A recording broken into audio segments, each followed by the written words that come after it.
12단계로 우리가 묵상을 하죠. 그래서 첫 번째는 성경의 범위 정하면 되어 있고, 그 다음 제목, 그 다음에 그 본문 속에 등장하는 인격체들 찾고, 그리고 그 인격체들 중에 한 사람을 선택합니다. 선택해서 그 인격체 입장에서 본문을 보는 거죠. 인격체 역할을 해보는 겁니다. 그래서 말과 행동이 있는가 찾아서 그대로 기록하고 본문 속에서만 찾고, 그 다음에 배경, 이렇게 말하고 행동한 것과 관련 있는 배경입니다. 배경은 굉장히 많죠. 배경은 굉장히 많습니다. 여러분들이 지금 있는 그 자리에 배경을 찾아라 그러면 건물이겠죠. 지금 건물. 그럼 이게 여러분들이 있는 그 건물은, 집은 뭐 20년 전에 지어질 수도 있고 10년 전에 지어질 수도 있죠. 그 10년 전까지 다 배경을 찾을 필요가 없죠. 이게 여기 말과 행동과 관련 있는 배경. 그러니까 지금 우리가 수업하는데 필요한 배경만 찾으면 되죠. 그러면 뭐 전기가 잘 들어오냐, 그런 배경, 그런 걸 찾는 거죠. 본문의 말과 행동, 그 인격체의 말과 행동과 관련이 있는, 연관이 있는 배경을 찾아야 됩니다. 배경은 워낙 많지 않습니까? 굉장히 많죠. 그러나 그거 다 찾을 필요 없고, 그리고 말과 행동을 먼저 찾아야 요와 관련 있는 배경만 찾는다. 배경은 그렇게 찾는다. 자, 그리고 지각 여부를 찾고, 감정이 어땠을까, 생각이 어떻게 했을까, 뭐 어떻게 표현했을까를 생각해 보는 겁니다. 그리고 이제 발견된 사실, 질문, 깨달음. 우리가 찾고자 한 것은 깨달음이죠. 그것을 적용하면 되죠. 그렇게 요걸 일단은 잘 12단계인데 요 4개를 빼버리면 또 성경의 범위도 빼버리면 7단계죠. 그래서 핵심적인 것은 그 인격체 입장에 서서 본문을 보는 훈련을 해야 합니다. 첫 번째는. 성경의 범위 정하는 건 뭐 정해져 있고, 제목 찾는 건 우리가 많이 해봤지 않습니까? 그러니까 조금은 익숙할 것 같고, 등장 인격체 찾는 거는 어렵지 않죠. 어렵지 않습니다. 조금 어려워하는 것이 인격체 입장에서 본문을 보는 것이 익숙하지 않아요. 자꾸 우리는 본문 전체를 알고 있기 때문에, 전 이야기를 알고 있기 때문에 그 전 이야기를 모른다 생각하고, 그 인격체 입장에서 인격체가 아는 것은 알고 인격체가 모르는 것은 모른다고 간주하고 보는 훈련, 그게 이제 잘 안 되는 성향이 있거든요. 그래서 그걸 반복해서 훈련을 할 필요가 있다. 그렇게 하고, 그 다음에 이 사람의 감정이 어땠을까, 의지에 나오는 의도가 뭘까, 어떤 생각을 했을까, 이런 배경 속에서 이런 말과 행동을 했다면 그 사람이 내면은 어땠을까, 이게 이제 우리가 두 번째 생각할 부분이죠. 그리고 그 중에 우리가 묵상할 부분은 이제 기록하면 되겠죠. 그래서 깨달음을 찾는다. 자, 이제 성경의 범위 봅니다. 성경의 범위, 그 다음에 제목을 찾죠. 제목은 본문을 읽어봐야 되고, 큐티를 많이 하게 되면 본문이 더 무게 있게 느껴지는 것이 정상입니다. 본문은 아무리 강조해도 부족한 것이 본문이다. 그래서 본문을, 우리가 이 발람 사건은 다 알고 있고, 뭐 수십 번 아니야 수백 번을 읽었을 거예요. 많이 읽은 사람들은. 그러나 뭐 한 수십 번 읽었겠죠. 아무리 적게 읽어도. 그렇지만 또 본문을 또 읽을 필요가 있다는 거죠. 그래서 한번 제가 간단하게 같이 한번 읽어볼까요? 같이 한번 읽어보겠습니다. 시작. 발락이 발람에게 노하여 손뼉을 치며 말하되, 내가 그대를 부른 것은 내 원수를 저주하라는 것이거늘 그대가 이같이 3번 그들을 축복하였도다. 그러므로 그대는 이제 그대의 곳으로 달아나라.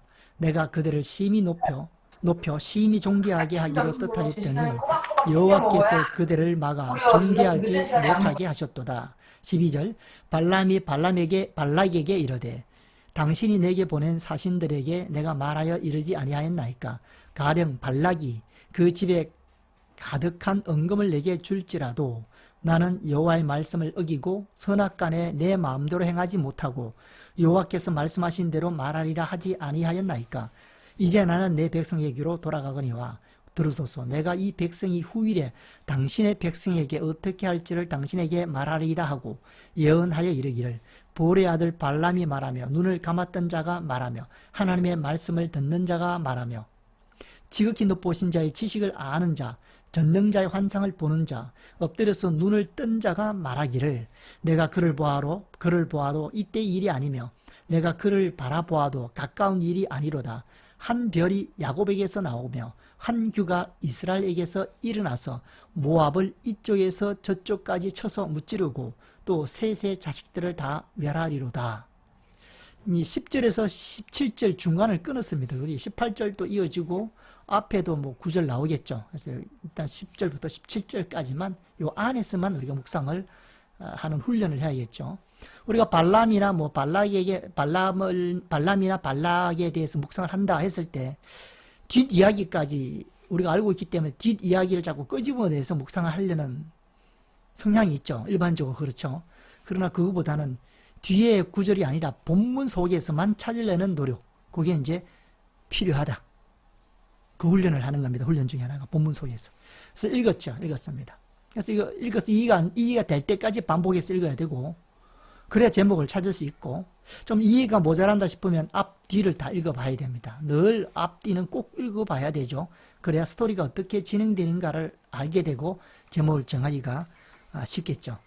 그래서 제목은 그냥 발람의 마지막 예언이라고 했어요. 마지막 예언. 아까 여기 보면 3번 그를 축복하였다. 지금 마지막이에요. 4번째 마지막. 그래서 마지막 예언이다. 3번 예언했고 축복 예언했고 지금 4번째 마지막 때 이제 예언하는 마지막 예언이다. 발람의 마지막 예언. 그렇게 했습니다. 그럼 발람의 마지막 예언 이 제목을 딱 제목만 보더라도 24장 이야기구나 하는 걸 알 수 있죠. 이렇게. 그런 제목을 정하자는 것이 이 제목은 은혜스러운 제목이 아니라 그랬죠. 은혜스러운 게. 설교 제목은 은혜스럽게 정해야겠죠. 그러나 우리가 묵상할 때는 실용성에 따라 우리가 관리하기 좋게 본문만 들어도 성경 본문을 짐작할 수 있는 제목을 정하자. 제목은 그렇게 정하는 것이 효과적이다. 그래서 그렇게 정해 주시면 되고 약간 달라도 됩니다. 각자가. 그냥 본인만 알 수 있으면 되죠. 적었고 그 다음 등장 인격이 몇 명이 나오는가. 여기서 보면 발락이 나오죠. 발락은 누구냐? 모압 왕입니다. 모압 평지 알죠? 이렇게 여기가 이제 지중해고 지중해 여기가 이제 갈릴리고 여기가 사해죠. 사해. 모압은 저기 있죠. 민수 22장이면 이스라엘 백성들이 출애굽해서 광야 시대 끝나서 여기 모압 땅에 도착합니다. 그게 22장에 도착합니다. 민수기. 22장부터 24장까지가 발람 이야기예요. 발람 이야기. 발람. 그 중에 이제 보는 거죠. 여기죠. 위치는, 지리적인 위치는 여기다. 자, 그래서 이제 두 인물, 발락. 그래서 발락은 이 모압의 왕입니다. 그리고 발람은 선지자고, 물론 좀 애매한 선지자, 이방 선지자이기도 하고 좀 애매합니다. 선지자입니다. 이 발락은 모압 왕이고, 둘과의 대화가 오늘 본문이다. 그래서 인격체는 발락 왕, 모압 왕입니다. 모압 왕, 그 다음에 발람 선지자. 발람의 마지막 예언, 민수 24장 10절에서 17절까지 발람이 마지막으로 예언하는 이 스토리에서 발락 왕 입장에 서보는 거죠. 발락 왕. 그래서 발락 왕 입장에서 본문을 봅니다. 발락 왕의 역할을 해보죠. 그러면 발락 왕의 내면에 대한 지식을 얻을 수가 있죠. 내면. 우리 이걸 보고자 하는 거죠. 이것이 이제 예수님과 비교를 해보면 우리가 교훈을 얻을 수가 있습니다. 그래서 발락 왕이 말과 행동이 뭐냐 이제 나옵니다. 10절 발락이 발람에게 노하여 손뼉을 치며 말하되, 사실 본문을 굉장히 많이 읽어야 되죠. 그러나 그냥 반복해서 아무 생각 없이 읽으면 힘들고 그냥 의무적이고 의미가 약해지는데, 지금처럼 본문에서 발락 왕이 한 말과 행한 행동이 뭔가를 퀘션을 가지고 찾으면서 읽으면 집중도 되죠. 그리고 본문도 깊이 들어가게 됩니다. 저절로. 우리가 본문, 묵상의 또 하나의 또 중요한 특징 중에 하나는 본문 속에 깊이 들어가는 거죠. 그럼 어떻게 본문 속에 깊이 들어가느냐? 지금 12단계 과정을 쭉 따라 찾아가다 보면 본문 속에 우리도 모르게 깊이 들어가 있게 됩니다. 그래서 10절부터 17절까지 읽고 발락 왕이 한 말을 찾아보는 겁니다. 10절 발람 말이 딱 나오나요? 발람에게 노하여 손뼉을 치며 말하되, 막 노하고 손뼉을 치고 말하되, 내가 발락 왕이 발람 선지한테 그대 발람을 부른 것은 내 원수를 저주하라는 것이거늘 그대가 이같이 3번 그들을 축복하였다. 3번 축복했어요. 그리고 지금 4번째 마지막 이 예언 때도 발람이 저주를 하는 것이 아니라 누구를요? 이스라엘 백성들을 저주하는 것이 아니라 축복을 합니다. 마지막 축복합니다. 그게 오늘 본문이죠. 3번 그들을 축복하였다. 그러므로 그대는 이제 그대의 곳으로 달아나라. 떠나라. 내가 그들을 높여 심히 존귀하게 하기로 뜻하였더니 내가 그들을 높여 심히 존귀하게 하려고 했는데 하나님께서 막았다는 겁니다. 여호와께서 그들을 막아 존귀하지 못하게 하였도다. 이렇게 발락 왕이 발람한테 얘기했습니다. 그래서 그것을 딱 찾는 겁니다. 자, 여기까지는 뭐냐? 관찰이라 그랬죠. 이건 관찰. 이게 다 관찰입니다. 관찰. 여기가 해석, 그 다음에 적용이죠. 관찰입니다. 그래서 일단은 찾았어요. 10절. 그래서 본문을 여러 번 읽고 발락 왕이 한 말과 한 행동이 뭔가 보고 있으면 찾아서 적죠. 그렇게 이제 찾아 적었다. 자, 그럼 배경은 뭔가? 10절이니까 앞장에 있겠죠. 그래서 앞절을 읽어야 됩니다. 그리고 스토리를 간단하게 정리하면 되죠. 모압 왕 발락이 발람에게 하나님께 기도해서 하나님이 이스라엘을 저주하라고 부탁을 합니다. 그렇게 되는 거죠. 발락 왕이 발람 선지자한테 부탁해서 하나님께 기도해서 하나님이 이스라엘 백성들을 저주하라. 그렇게 합니다. 그러나 발람이 어떻게 해요? 저주가 아니고 3번 축복한 후에 사실 발락 왕이 이런 아이디어를 낸 것은 배경이 있죠. 왜 이스라엘 백성들을 저주하라 했을까 하면 이스라엘 백성들이 아까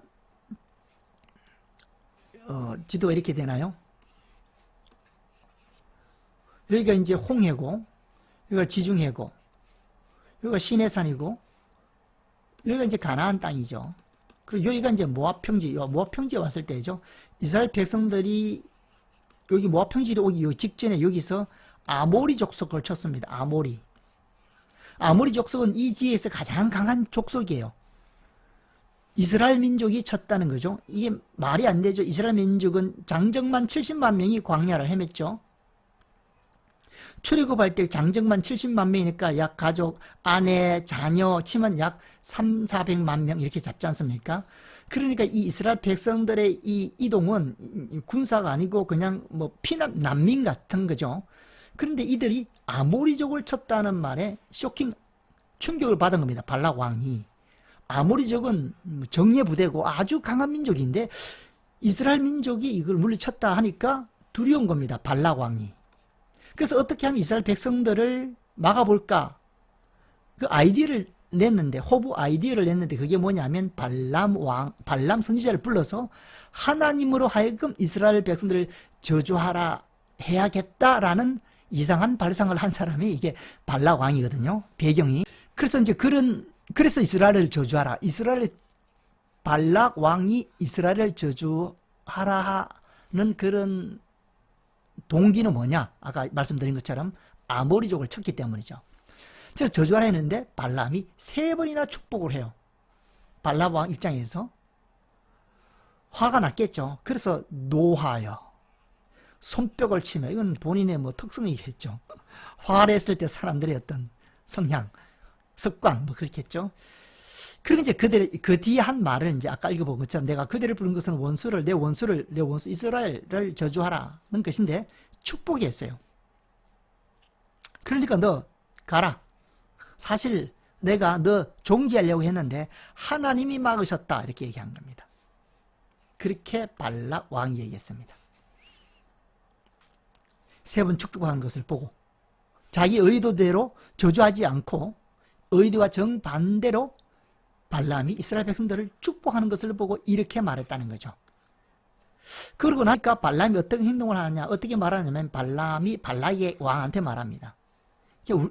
우리가 발락 왕 입장이 돼보면 우리한테 말하는 거겠죠. 이 대보기 싫죠. 발락 왕이 대보기 싫어요. 그죠? 사탄도 대보기 싫어요. 그러나 피지기면 백전, 백성이라. 적을 알고 나를 알면 우리가 100번 싸워 100번 이긴다. 물론 그 속담이 약간 변형됐지만 그렇죠. 그래서 우리가 상대를 알아야 됩니다. 적이 뭔가를 알아야 우리가 이기니까 발락 왕이 어떠한 사람인가를 알아야 우리가 발락 왕이 되지 않을 수가 있죠. 사실은 그것을 위해서 우리가 큐티하는 겁니다. 발락 왕 같은 사람이 되지 않기 위해서 또 우리가 인도하고 하나님이 우리에게 맡겨주신 영혼들을 지도할 때 발락 왕 같은 사람이 되지 않도록 지도해야 되잖아요. 그러면 그런 지식이 있어야 되는 겁니다. 그래서 발락 왕도 되어보는 겁니다. 오늘 두 인물 다 시원찮은 인물이에요. 부정적인 인물입니다. 반면교사로 다 배워야 돼요. 믿음에 출중한 사람이 본문에 등장하지 않습니다. 그죠? 등장하지 않으면 그대로 우리가 반면교사로 배우면 되죠. 이런 사람이 되지 않으면 됩니다.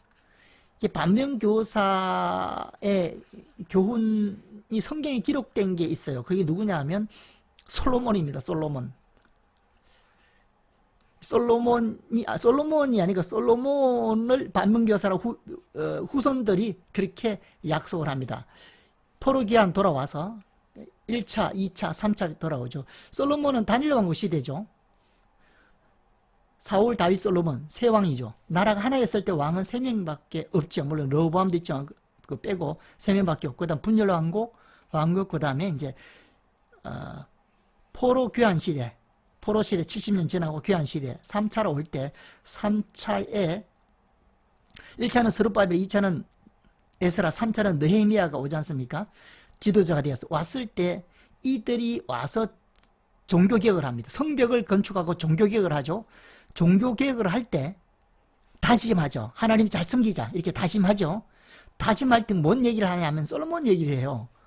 솔로몬처럼 저렇게 나중에 우상을 섬기다가 하나님께 책망받지 말자라고 반면교사로 다짐하는 본문이 성경에 더 나와 있다는 거죠. 자, 그러니까 우리가 성경 본문을 보고 발락 왕의 이야기를 보고 반면교사로 배워야 되겠죠. 그래서 첫 시간에 말씀드린 것처럼 등장하는 인격이 믿음의 사람이나 예수님이라면 우리가 그대로 받아들이면 돼요. 긍정적으로 교훈으로 받아들이면 되고 지금처럼 발락 왕이나 발람 선지자 배울 것이 없는 이런 훌륭하지 않는 배울 것이 없는 건 아니고 실패를 통해서 배우죠. 타락한 사람을 통해서도 우리가 배워서 우리가 타락하지 않는 방법을 배우면 되는 거죠. 그렇게 큐티하는 겁니다. 그래서 이제 발락과 발람은 부정적으로 우리가 반면교사로 배워야 된다. 그리고 얘기가 그래서 이제 이렇게 하고 하니까 발람이 말합니다. 당신이 보낸 사신들에게 내가 말하여 이르지 아니하였나이까 이미 말했지 않습니까? 하는 얘기죠. 가령 혹 발락이 왕이죠. 모압 왕 발락이 그 집에 가득한 은금을 내게 줄지라도 나는 여호와의 말씀을 어기고 선악간 내 마음대로 행하지 못하고 이 지금 발람인데 이 발람의 얘기를 들으면 굉장히 은혜스럽습니다. 그죠? 여호와께서 말씀하신 대로 말하리라 하지 아니하였나이까 얘기했는데 또 그러냐 그 얘기를 들을 때 야 발람은 정말 신실하겠구나 이렇게 생각할 수밖에 없어요. 이 본문만 보면 흠잡을 때 하나도 없고 굉장히 은혜스러운 말입니다. 이제 나는 내 백성에게로 돌아가거니와 들으소서 내가 이 백성이 후일에 당신의 백성에게 이 백성이 이스라엘이죠. 이스라엘 후일에 당신의 백성에게 모압이죠. 어떻게 할지를 당신에게 말하리라. 하나님 말씀을 받았죠. 발람 선지자가. 그래서 예언합니다. 이르기를 보올의 아들 발람이 말하며, 눈을 감았던 자가 말하며, 자기를 얘기하는 겁니다. 자기가 보올의 아들이고 영적 눈이 감켰는데 이제는 떠서 말하고, 하나님의 말씀을 듣는 자가 말하며 자기를 얘기하는 거예요. 하나님의 말씀을 듣는 발람. 지극히 높은 자의 지식을 아는 자, 자기를 얘기하는 겁니다. 전능자의 환상을 보는 자, 자기를 얘기하는 거예요. 엎드려 눈을 뜬 자가 말하기를, 자기에 대해서 장황하게 설명하죠. 그리고 하나님의 메시지는 뒤에 가서 얘기합니다. 내가 그를 보아도 이때 일이 아니며, 지금 일이 아니라는 거예요. 미래 일이에요. 내가 그를 바라보아도 가까운 일이 아니다. 미래 일입니다. 한 별이 이제 여기서부터 예언하는 겁니다. 지금 발람은 하나님 말씀을 여기서부터 전하는 거예요. 예언하되 15절부터 예언을 시작해서 여기서부터 이제 뭐 그전에는 주구장창 뭐 얘기를 하다가 이제 합니다. 한 별이 야곱에게서 나오며, 야곱에게서 한 별이 나와서 규가 이스라엘에게서 일어나서 모압을 이쪽에서 저쪽까지 쳐서 무찌르고 세의 자식들을 다 멸하리라. 요겁니다. 간단한 내용 하나님께 받아서 전하는 거죠. 이렇게. 자, 이렇게 됐습니다.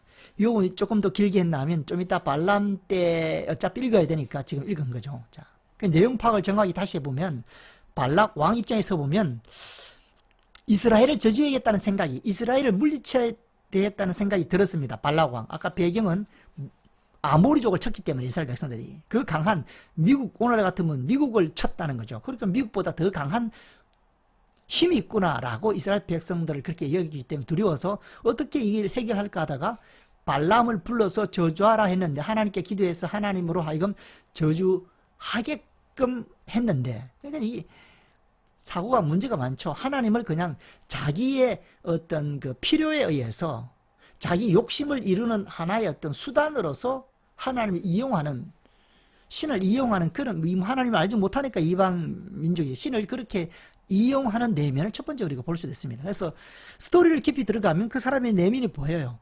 하나님을 어떤 그 존재로밖에 취급하지 않아요. 자기를 그냥 자기가 살기 위해서 자기의 위협이 되는 그냥 이스라엘을 하나님이 저주해버리라, 저주해버렸으면 좋겠다, 그런 생각을 한 겁니다. 그 부탁이나 그 생각 속에서 발람 왕의 내면을 우리가 읽어볼 수가 있죠. 읽어볼 수 있습니다. 하나님을 그 정도밖에 취급하지 않았죠. 그런데 우리가 그냥 넘어가기 찌집한 게, 오늘날 크리스찬들이 다는 아니겠지만, 많이는 아니겠지만 그 중에 발락 왕처럼 하나님을 생각하는 사람이 분명히 있을 거란 말입니다. 이 목회자는 뭐냐? 의사를 생각하면 쉬워요. 의사는 육체적인 질병이 있는 사람을 고치는 거죠. 그 사람을 보면 진단을 해서 육체 어디가 문제가 있다 진단을 해야 되고, 그 문제에 대해서 물리적인 처방하지 않습니까? 그래서 육체를 건강하게 하려 하는 사람들이 의사죠. 물론 이거 실력에 따라 다르겠지만 그거죠. 그것처럼 영적 지도자는 뭐냐? 어떤 영혼을 봤을 때 그 영혼의 문제를 발견하고 그것을 치료하는 메시지를 주는 게 목회자입니다. 그러니까 이 발람 같은 사람을 우리가 봤을 때 문제를 봐야죠. 그리고 그 부분을 치료해 줘야 되고 교훈해서 고쳐야 되겠죠. 바꿔가야겠죠. 내면을. 하나님에 대해서 만약 발락 왕 같은 사고를 가진 성도가 있다 그러면 그 부분을 지도해 주는 겁니다. 가이드해 주고 이끌어 주고, 그래서 바른 신앙을 갖게 하는 것이, 그것이 제일 첫 번째 되는 일이죠. 그러려면 영적 시각이 있어야 되는 겁니다. 그럼 영적 시각은 어디서 생기느냐? 성경에서 영적 시각이 생깁니다. 저 지리산에서 기도하다 생긴 거는 믿을 수가 없어요. 그거는 길 수도 있고 그거 다 틀리죠. 하나님의 영적 지식은 어디서 받느냐? 성경을 통해서 받습니다. 그럼 성경을 통해서 우리가 성경을 묵상하고 공부해서 영적 지식을 찾아야 되겠죠. 아주 중요합니다. 서신서도 마찬가지입니다. 21권의 서신서. 다 그 믿는 자들의 영적 상태를 보고 문제가 있어서 그 문제에 대해서 답변을 계속 주는 것이 서신서들이잖아요. 요한계시록의 7교회 나오죠. 책망과 칭찬이 나오죠. 7교회마다. 그 어떤 부분은 만약 에베소 교회다 그러면 어떤 부분은 칭찬이에요. 그러나 어떤 부분은 고쳐야 될 부분이 있어요. 그래서 편지를 쓰는 겁니다. 그런데 영적인 까막눈이면 보이는 게 없어요. 편지 쓸 내용이 없습니다. 그냥 외적인 것만, 외적으로 틀린 것만 가이드해 주는 것밖에 안 돼요. 그거는 목회자가 안 하더라도 다른 사람이 봐도 알아요. 목회자의 특권이라 할까요? 특징이라 하는 것은 영적 지식이 있어야 된다는 거죠. 굉장히 중요합니다. 영적 지식은 봐야 되거든요.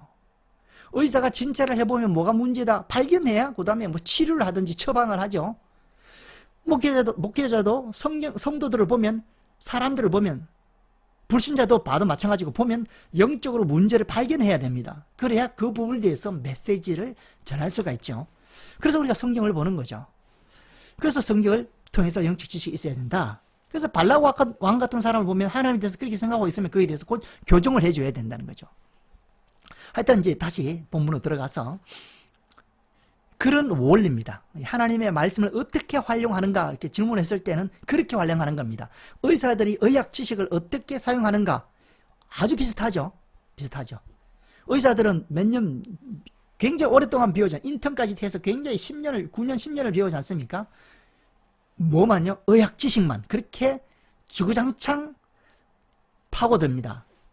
그럼 우리는 성경은 영적인 영혼을, 육체를 치료하는 게 중요해요. 영혼을 치료하는 게 중요해요. 둘 다 중요하지만 영혼을 치료하는 게 훨씬 중요하죠. 영혼을 구원시키는 게 훨씬 중요합니다. 그러면 우리는 더 많은 시간, 의사들이 의학 지식을 얻기 위해서 공부하는 것보다 더 많은 시간을 성경에 사용해야 되고 공부해야 되는 건 너무나 당연한 겁니다. 그래서 성경 공부를 많이 해야 됩니다. 그 얘기를 제가 하네가 좀 길어졌는데 하여튼 성경은 그렇게 평생 해야 됩니다. 의사들도 평생 보이죠? 그냥 이렇게 자기가 배웠던 그 지식 가지고 써먹으면 그냥 조그만 의원을 끝나요. 그러나 계속 공부하는 교수들 있지 않습니까? 그럼 계속 발전하잖아요. 그것처럼 우리도 목회하면서도 계속 성경을 공부해야 돼요. 그래야 훨씬 더 깊이 있는 사역자가 될 수가 있다는 겁니다. 자, 조금 잔소리는 했고 근데 중요한 거였습니다. 모압은 발락에게 저자라 했으나 3번 축복하고 난 뒤에 발락 왕이 이렇게 했습니다. 이걸 이제 묵상하는 겁니다. 발락 왕 입장에서 묵상을 자꾸 해보는 거죠. 그런 발락의 내면을 볼 수가 있습니다. 아까는 잠깐 우리가 조금 묵상하다 하나님에 대한 생각이 아주 잘못되어 있는 부분을 발견했죠. 그러나 이제 또 본문을 봅니다. 자, 우리가 요 이야기를 통해서 발락이 발람한테 노하여 손뼉을 치며 말하다. 내가 그대를 부른 것은 원수를 저주하라는 것이거늘 그대가 3번이나 그들을 축복하였다. 그렇죠? 근데 이 말은 잠깐 뒤집어 보면 3번이나 발락 선지자를 통해서 하나님 말씀을 들은 사람이 발락 왕입니다. 맞죠?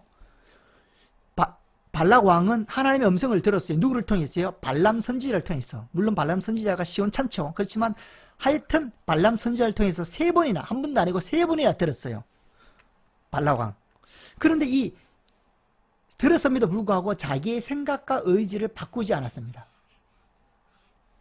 왜 바꾸지 않았을까? 물론 이제 당연한 얘기죠. 불신자니까. 왜 바꾸지 않았을까? 이게 많은 이야기가 나올 수 있습니다. 여러 가지 이야기가 나올 수 있어요. 찾을 만큼 찾으면 되죠. 내적 관점으로 보면 내면이 어떤 모습일까 보면 그냥 자기 생각에 몰두해 있기 때문입니다. 자기 생각에 푹 빠져 있는 거죠. 도취되어 있고 거기에 사로잡혀 있으면 하나님이 아무리 말씀하셔도 그냥 속이 경멸기가 되는 겁니다. 하나님의 말씀을 들어도 발락 왕한테는 들어오지 않는 거죠. 아, 이렇게 하나님의 말씀이 튕겨나가는구나. 사람들 속에.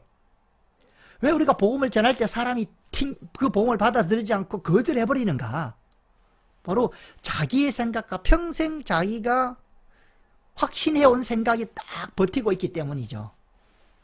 그렇게 볼 수가 있다. 그래서 그것도 부정적으로 보는 겁니다. 아, 그래서 우리가 말씀을 전할 때 딱 보면 그래서 바울도 딱 어디죠? 루스드라에서 복음을 딱 전할 때 딱 반응이 보이는 겁니다. 벌써 구원받을 만한 믿음이 그 안전뱅이한테 있다는 것이 딱 보여요. 그래서 그들을 명해서 안전뱅이를 일으켰죠. 그러니까 그 하나님의 말씀이 아멘하고 받는 사람하고 공 튕기듯이 튕겨 나오는 사람들이 있죠. 그 사람은 왜 그러냐면 내면이 이미 여러 가지 이유가 있겠지만 그 중에 한 가지가 자기 생각에 그냥 몰두하고 사로잡혀 있는 사람한테 아무리 얘기해도 안 들리죠. 우리가 어떤 일에 막 집중하면 누가 얘기해도 안 들리듯이 그냥 살아가는데 이미 자기 속에 그런 어떤 자기 생각에 사로잡혀 있는 사람한테는 말씀이 먹혀 들어가지가 않는데 그게 바로 발락 왕의 내면의 모습이다. 이런 지식을 우리가 얻을 수가 있다. 그렇기 때문에 우리한테 나 자신한테 조용히 해보면 하나님의 말씀이 왜 안 들릴까? 그거예요. 내 생각이 몰두했기 때문이에요. 나도 별반 차이가 없습니다. 우리도. 약간의 차이가, 어떤 퍼센트의 차이는 있겠죠. 불신자들하고 우리하고 퍼센트는 차이가 있습니다. 저희는 0%라 그러면 우리는 한 50% 되나요? 하나님 말씀 듣는데 반은 듣고 반은 못 듣고 뭐 사람 따라 다르겠지만 하여튼 나머지 못 듣는 이유는 뭐냐? 내 생각에 사로잡혀 있기 때문입니다. 그래서 그렇게 거꾸로 적용해 나가면 됩니다. 왜 하나님의 뜻을 내가 알지 못하지? 그거는 내 생각이 사로잡혀 있기 때문이죠. 그럼 그게 뭔가 이렇게 나누는 거예요. 적용은 구성 요소들끼리, 팀들끼리, 구역 예배끼리. 자, 그래서 적용을 해보면 나는 내가 갖고 있는 목적 때문에 하나님의 음성을 듣지 못하고 있지는 않는가? 못 듣고 있지는 않은가? 자, 이게 꼭 나쁜 목적이 아니에요. 좋은 목적이라도 내가 내 목적과 내 생각에 몰두해 있으면 하나님의 음성이 들리지 않습니다. 하나님 앞에 나갈 때는 모든 것을 일단 내려놓을 필요가 있죠. 그래야 하나님이 말씀을 들릴 때 들을 수 있는 겁니다. 발락 왕처럼 3번이나 하나님이 발람을 통해서 말했는데도 하나님 말씀에 못 듣고 건성으로만 껍데기만 들었겠죠. 받아들이지 못하는 그런 잘못에 빠지지 말자, 그렇게 묵상을 해봤습니다. 자, 그리고 또 발락 왕이 돼서 봅니다. 자, 발락 왕은 이스라엘 백성들을 저주하고 싶어 하죠. 그러나 하나님은 이스라엘 백성들을 축복하기를 원하신다. 그것도 이제 발견했습니다. 제가 지금 우리가 하는 이 큐티는 이 본문에 대해서 모든 것을 발견했다는 게 아니에요. 여러분들이 각자 해왔기 때문에 또 약간 다른 발견이 있을 겁니다. 저하고 발견이 다르더라도 괜찮죠. 근데 뭐가 중요하냐면 본문에서 나온 것이라면 괜찮아요. 조건이 그거예요. 이걸 다시 묵상하면 또 다른 본문이 나와요. 하여튼 본문에서 나와야 돼요. 하나님 말씀에서 끄집어내야 됩니다. 그게 가장 중요해요. 왜냐하면 우리가 첫째 시간 했지 않습니까? 에스겔서 13장 2절 3절. 누가 화 있을 선지자냐? 간단해요.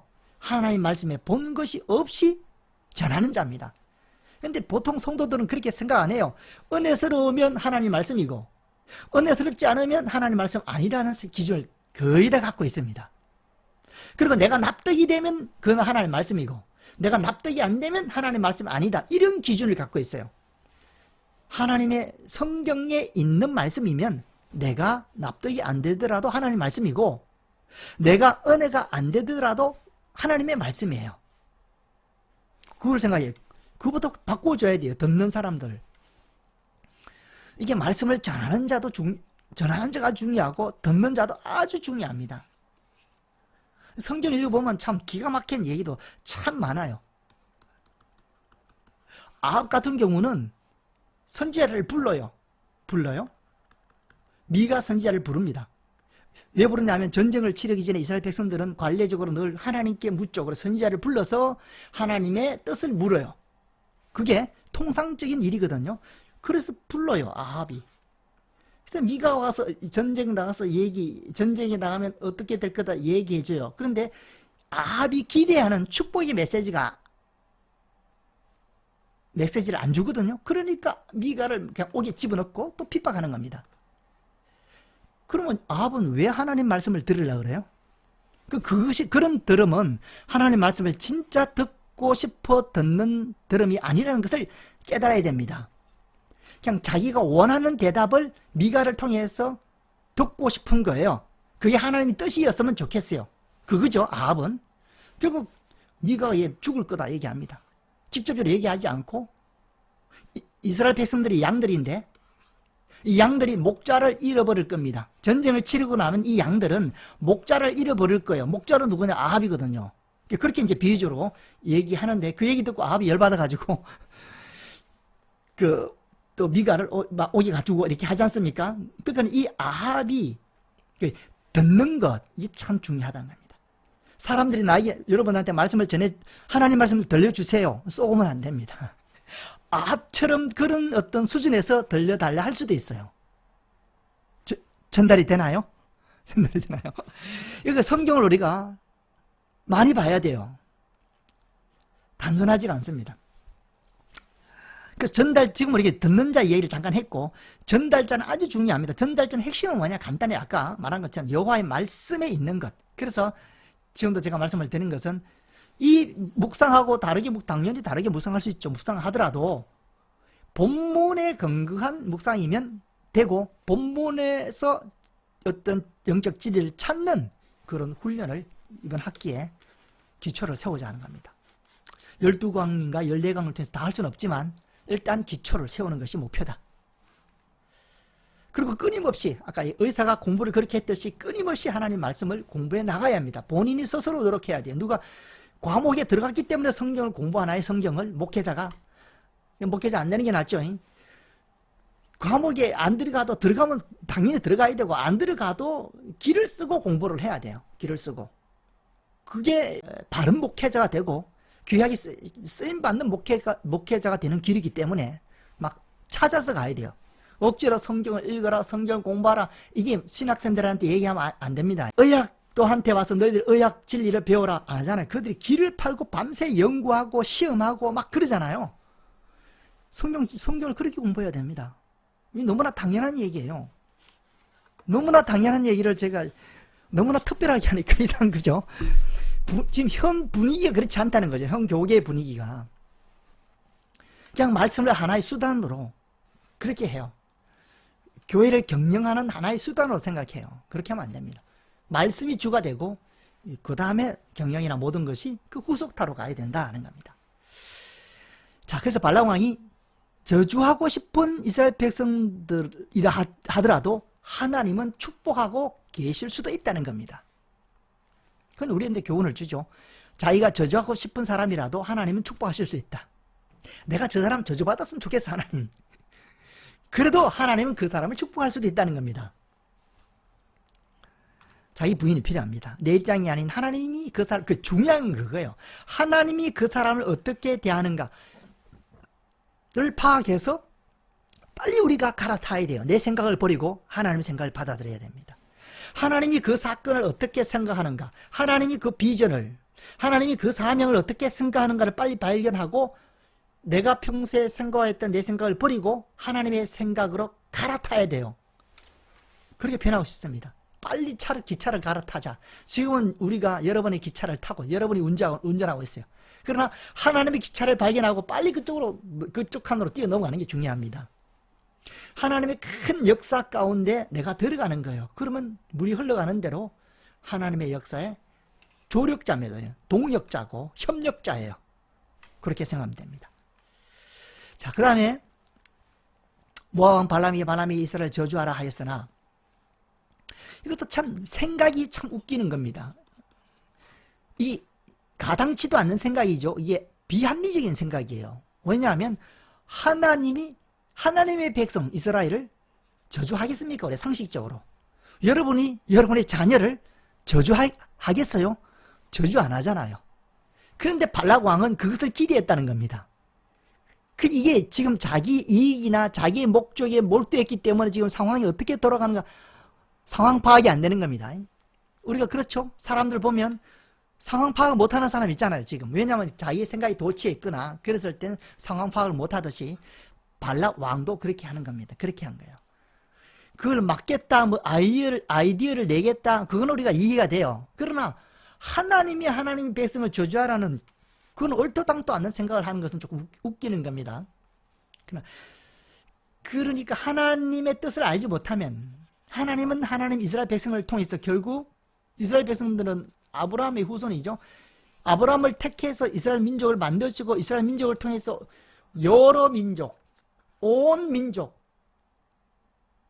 구원하시는 것이 하나님의 꿈인데 그 이스라엘 백성들을 저지어버리면 하나님의 꿈이 일어나지 않죠. 그러니까 하나님에 대한 이해가 전혀 없는 사람입니다. 발라왕. 그러니까 그런 엉뚱한 제안도 하게 되는구나. 그러나 발락왕 입장에서 보면 엉뚱한 제안이 아니에요. 제안이 아니에요. 그것만 보면. 하여튼 자기가 위급하니까 하나님이 누구를 이용해가지고 그걸 막아보고자 했기 때문에 그 나름대로 논리는 있어요. 그러나 우리가 큰 안목에서 볼 때는 참 얼토당토 않고 부당한 어떤 생각을 했다는 것을 알 수가 있습니다. 왜 그런 처지에 빠지느냐? 하나님의 큰 비전을 모를 때. 그래서 여러분 일단은 성경을 통해서 맥을 잡아야 돼요. 하나님의 큰 어떤 주권, 하나님이 고속도로를 내야 돼요. 하나님의 의도하는 것이 뭔가 그걸 내야 됩니다. 뭐 당연한 것은 구원이죠. 제일 중요한 건 구원입니다. 구원에 대해서 제일 정확하게 설명하고 있는 책이 무슨 책입니까? 성경이죠. 그 성경 중에서도 어떤 책이죠? 로마서잖아요. 일단 로마서를 정리해야 돼요. 물론 서신서도 다 구원에 대한 얘기가 자꾸 나옵니다. 그 서신서를 읽으면 구원에 대한 진리가 더 강해지고 깊어지고 확신해져요. 그런 부분. 로마서는 반드시 기본적으로 해야 돼. 가장 중요한 게 구원이잖아. 명확한 생각을 갖고 있어야 된다. 자, 하나님 뜻을 알지 못할 때 어처구니 없는 일을 합니다. 하나님 뜻을 알지 못할 때 문제가 생긴다는 겁니다. 문제가 생긴다는 겁니다. 자, 하나님의 뜻을 모르고 하나님께 하나님의 뜻에 반대되는 것을 애쓰고 기도한 적이 있는가? 그럴 수도 있어요. 하나님께 열심히 기도했는데 이거 해달라고 기도했는데 하나님 뜻과 반대된 것으로 기도할 수도 있죠. 그러니까 일단은 먼저 하나님의 뜻을 파악하는 게 중요합니다. 경청하는 게 중요해요.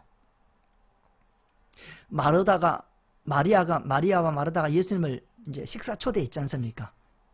근데 마르다는 예수님을 대접하기 위해서 막 분주하게 일하는데 마리아는 딱 일도 안 하고 좀 게을러 보이죠. 딱 그 예수님 발밑에서 말씀만 꼬박꼬박 듣고 있으니 마르다가 일하다가 열받은 거예요. 그래서 예수님께 부탁하죠. 예수님, 저 마리아 좀 내 일하는데 도와 주라고 명령 좀 하세요. 뭐 그런 식으로 얘기하지 않습니까? 그러니까 예수님이 뭐라 그래요? 아니다, 제가 더 좋은 편을 선택했다. 그게 뭐예요? 하나님 말씀 듣는 거. 주를 위해서 봉사하는 것도 중요해요. 그것을 무시하지는 않았습니다. 예수님이. 그러나 더 좋은 거는 뭐냐? 말씀을 듣는 거예요. 우리가 생각해 보면 봉사도 뭘 기준으로 해야 돼요? 뭐대로 해야 돼요? 말씀대로요. 그렇죠? 말씀이 의도하는 대로 봉사해야지 말씀하고 다르게 열심히 해서 열정을 내서 하면 그건 다 소용이 없지 않습니까? 그러니까 하나님의 뜻을 아는 것이 중요하다. 우리가 신학교에 들어가서 저는 그렇게 얘기를 해요. 뭐 또 해당되는 사람이 있는지 모르겠지만 사역하니라고 성경을 못 본다. 그럼 안 돼요. 그건 그만둬야 돼, 사역을. 신학교 때는 성경을 기도 많이 하고 기도 맥을 잡고 그다음에 성경을 많이 읽어야 됩니다. 우리의 특권은 성경이에요. 다른 건 다 할 수 있어요, 사람들이. 불신자도 할 수 있고 또 신자도 기도요? 신자 할 수 있습니다. 권사님, 장로님, 집사님 기도 많이 할 수 있어요. 은사, 권사, 집사님 다 할 수 있어요. 하나님 말씀을 전하는 것은 목회자의 유일한 가장 중요한 특권이에요. 그건 침범을 못합니다. 그러려면 내가 말씀의 전문가가 돼야 돼요. 제가 지금 상식을 얘기하는 겁니다. 너무나 당연한 겁니다. 근데 말씀을 공부하기가 어렵고 힘들 수도 있어요. 그러니까 그걸 뚫어야 돼. 그냥 말씀을 붙잡고 싸움을 해야 되고 말씀에서 쇼부를 봐야 돼. 그냥. 그리고 기도하고 말씀 두 가지만 신학교 때 꾸준히 해놓으면 졸업하면 그대로 이미 내공이 생기는 거죠. 힘이 생기는 겁니다. 기도해서 어디를 가든지 자신 있게 사역을 할 수가 있는 겁니다. 좋은 사역지에 가면 사역을 잘하고 나쁜 사역지에 가면 사역을 못한다. 이게 문제가 있는 겁니다, 여러분. 문제가 있는 겁니다. 내가 영적 실력을 키워놓으면 어디 가든지요, 주의 빛이 나타나고 주님 영광 드리는 사역을 할 수가 있습니다. 그쪽으로 우리가 실력을 쌓아야 되고 훈련을 해야 되죠. 뭐 그런 사람들은 없겠지만 어떤 사람은 그냥 로비만 해서 자기가 나가서 직장 구하듯이 이렇게 사람 연결해서 어디 부교육자로 이렇게 가는 그쪽에만 너무 몰두하면 안 된다는 거죠. 근본적인 목회자의 자질을 준비하고 갖추는 것이 지름길입니다. 하나님 앞에 쓰임받는 길이다. 나이 관계 없습니다. 오늘 이렇게 제가 옆에 소리를 많이 하네요. 본문보다. 그런 얘기 굉장히 많이 하고 싶죠. 많이 참고 있는데 본문만 다시 봅니다. 그래서 하나님 뜻과 반대, 그럴 수도 있다라는 겁니다. 이런 것을 큐티를 해놓으면 기도하다가 혹 내가 이렇지 않는가라고 생각할 수 있어요. 큐티를 안 해놓은 사람은 절대 그렇게 생각 안 해요. 내가 하나님 앞에 좋은 의도, 좋은 생각으로 기도했기 때문에 이건 하나님 뜻이야. 그냥 맞다고 확신을 갖고 거기서 벗어나지 못하죠. 예. 그런 차이가 있다. 자, 다음에 발락 왕을 보면 하나님에 대해서 어떻게 다른 사람한테 소개하고 있나. 발락 왕이. 다른 사람은 누구냐? 발람이죠. 발람. 발락 왕이 발람에게 지가 아는 하나님, 지가라고 제가 표현했습니다. 지가 아는 하나님을 얘기하는데 어떻게 삐뚤게 얘기하나 한번 꼴을 한번 보자는 거죠. 그러므로 그대는 이제 그대의 곳으로 달아나라. 이건 그거고, 이제 막 끝났다. 뭐 이제 너하고 나하고는 이제 결별이야. 뭐 그런 얘기죠.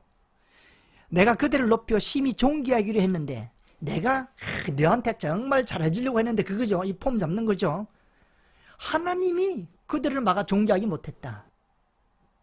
하나님에 대해서 어떻게 해요? 하나님은 발람에게 나쁜 의도를 가진 분이라고 소개하고 있습니다. 맞죠? 발락 왕은 야, 나는 너한테 좋은 거 주려고 그랬는데 하나님이 뭐 나쁜 하나님이 너한테 막아가지고 내가 좋은 거 주려고 했는데 너 못 얻은 거야. 이렇게 얘기하는 거죠. 그 11절을 통해서는 몇 가지 의도가 포함되어 있고 의사가 전달되어 있습니다. 그 중에 하나는 이제 뭐 내가 너를 복 주려고 그랬는데 안 돼, 하나님 막아서 안 됐어. 너 못 받았어. 그런 거고, 또 한 가지는 하나님이 막았다는 거예요. 핑계를 하나님께 대고 하나님께 원망하고 하나님께 화살을 돌리고 있습니다. 돌리라고 얘기하는 겁니다. 발람한테. 발락 왕은 그렇다. 왜 그렇게 얘기했을까? 간단해요. 자기 뜻이 이루어지지 않았기 때문에. 교회 봉사하는 것도 그렇죠. 열심히 막 이렇게 막 의견을 내고 하자 하다가 자기가 그에서 빠지면 어떻게 해요? 반대예요. 또 자기가 하나님 일 또 누가 해야 돼요? 자기가 해야 돼.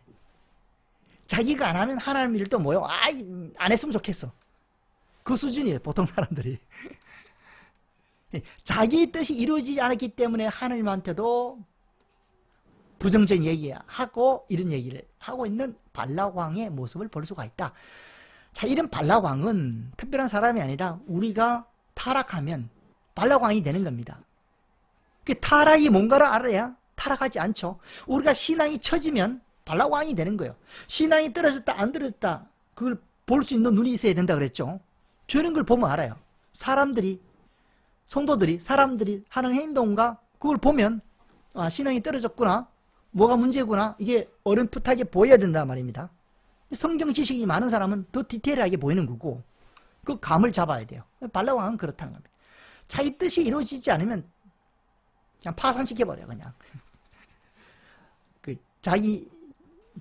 그렇죠? 그런 게 되게 많지 않습니까? 그런 내면의 소유자가 발락 왕이다.